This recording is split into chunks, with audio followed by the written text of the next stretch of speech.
एक समय की बात है। एक चालाक लोमड़ी और एक सारस थे। लोमड़ी बहुत स्वार्थी थी। एक दिन उसने सारस को रात के खाने के लिए आमंत्रित करने का फैसला किया। सारस को निमंत्रण पाकर बहुत खुशी हुई। वह समय पर लोमड़ी के घर पहुंच गया। लोमड़ी ने दरवाजा खोला और सारस को अंदर बुलाया। वे मेज पर बैठे और लोमड़ी ने उसे सूप परोसा, लेकिन उसे बहुत ही सपाट थाली में परोसा। लोमड़ी ने जल्दी से अपना सूप चाट लिया, जबकि सारस अपनी लंबी चोंच की वजह से सूप नहीं पी सका, क्योंकि थाली बहुत सपाट थी।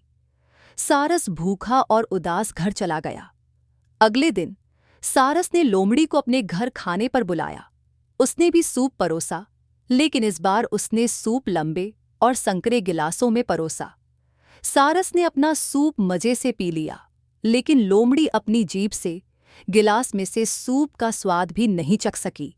लोमड़ी भूखी घर लौट गई और उसने अपनी गलती समझ ली। कहानी की शिक्षा: स्वार्थी मत बनो, क्योंकि इसका नतीजा तुम्हें ही भुगतना पड़ेगा। अंत में हमेशा दया ही जीतती है। देखने के लिए धन्यवाद और अधिक मनोरंजक कहानियों के लिए आई प्लैनेट पीडिया को सब्सक्राइब करें।